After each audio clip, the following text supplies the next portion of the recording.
우유에 이것 넣고 드셨다면 지금 간과 신장이 망가지고 있을 수 있습니다. 절대 같이 먹지 마세요. 여러분, 평소에 우유 자주 드시죠? 우유는 흔히 완전식품이라고 부를 만큼 몸에 좋은 음식으로 알려져 있습니다. 특히 뼈 건강에 좋다는 건 누구나 알고 계실 텐데요. 하지만 그 좋은 우유도 먹는 방법과 함께 먹는 음식에 따라 독이 될 수 있다는 사실을 아십니까? 오늘 제가 드리는 이 이야기를 듣고 나면 지금까지 아무렇지 않게 드셨던 우유 한 잔이 얼마나 위험할 수 있는지 깜짝 놀라실지도 모릅니다. 단순히 잘못된 조합 하나가 하루아침에 건강을 무너뜨릴 수도 있습니다. 최근 들어 잘못된 음식 조합으로 병원을 찾는 시니어분들이 부쩍 늘고 있습니다. 평소 건강에 좋다고 알고 드셨던 음식들이 오히려 몸을 망가뜨린 사례들이죠. 그 중에서도 우유와 함께 먹었을 때 가장 위험한 음식들, 지금부터 차근차근 알려드리겠습니다. 우선 우유의 효능부터 다시 한번 짚어볼까요? 우유는 칼슘, 단백질, 비타민 D 등 각종 영양소가 풍부해서 뼈 건강, 근육 유지, 면역력 증진에 큰 도움을 줍니다. 특히 시니어분들께는 필수적인 영양보충제 역할을 하죠. 이런 장점 때문에 많은 분들이 하루에 한두 잔씩 우유를 드시는 겁니다. 하지만 여기서 꼭 기억해야 할 중요한 사실이 있습니다. 이런 우유의 영양성분이 몸속에 제대로 흡수되기 위해서는 함께 먹는 음식에 굉장히 민감합니다.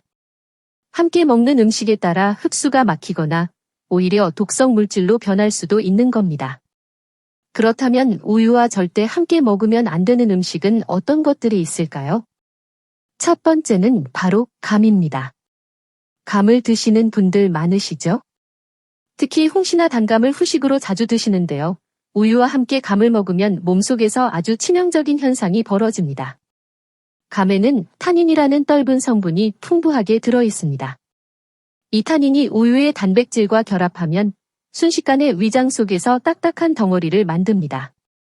여러분, 상상해 보세요. 위장 안에서 딱딱한 돌 같은 덩어리가 생긴다면 어떨까요? 당연히 소화가 안 되겠죠. 위장의 가스가 차고 복부가 팽창되며 통증까지 느껴질 수 있습니다. 심하면 위장과 장의 염증을 유발하고 장기간 지속되면 위궤양, 장염으로까지 발전할 수 있습니다.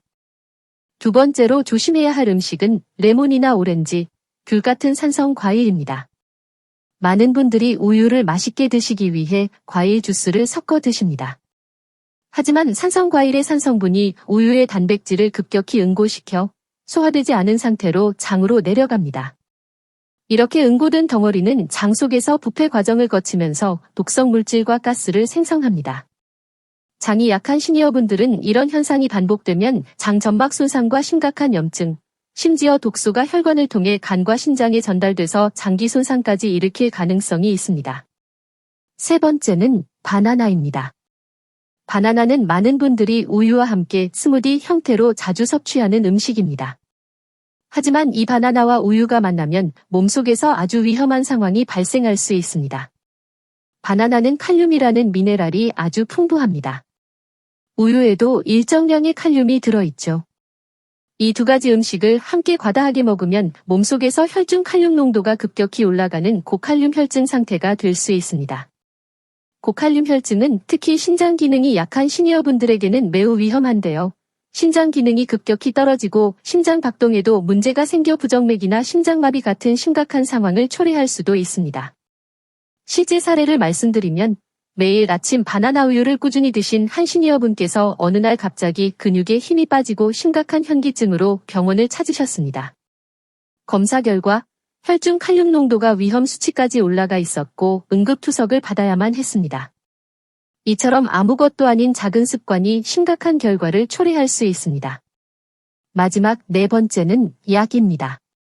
특히 철분제, 칼슘제, 골다공증 약, 갑상선 약과 같은 약들은 절대 우유와 함께 복용하시면 안 됩니다. 우유의 칼슘 성분이 약물의 성분과 결합해 흡수를 방해하기 때문입니다. 철분제의 경우 우유와 함께 복용하면 흡수율이 절반 이하로 떨어집니다. 갑상선 약이나 골다공증 약도 마찬가지입니다. 약이 제대로 흡수되지 않으면 몸속에서 병이 점점 더 진행되는 결과를 낳게 됩니다. 심지어 약효가 없는 상태로 오랫동안 유지되면서 질환이 악화되는 경우가 많습니다. 이런 위험한 음식 조합, 몰라서 반복해 오셨다면 이제부터는 절대 하지 마세요. 그렇다면 어떻게 우유를 드시는 것이 가장 좋을까요? 우유는 가능한 한 식사 후 1시간 정도 지난 후 따뜻하게 데워서 드시는 게 가장 좋습니다. 그리고 우유를 드실 때는 앞서 말씀드린 음식들, 즉 감, 산성과일, 바나나, 약과는 최소 한두 시간 정도 시간을 두고 드셔야 합니다. 작은 습관 하나가 여러분의 간과 심장, 위장과 장까지 건강하게 지켜줄 수 있습니다. 잘못된 음식 조합 하나가 몸을 망칠 수도 있지만 올바른 음식 조합과 좋은 습관 하나로 건강을 되찾을 수도 있습니다. 오늘부터는 우유를 드실 때 절대 이런 위험한 음식들과 함께 드시지 않도록 주의하세요. 오늘 영상이 도움이 되셨다면 좋아요와 구독 꼭 눌러주시고 가족분들과 친구분들께도 공유하셔서 모두 건강하시길 바랍니다. 백세청춘연구소는 앞으로도 여러분의 건강한 삶을 위해 꼭 필요한 정보를 알기 쉽게 전달해 드리겠습니다. 건강하세요. 감사합니다.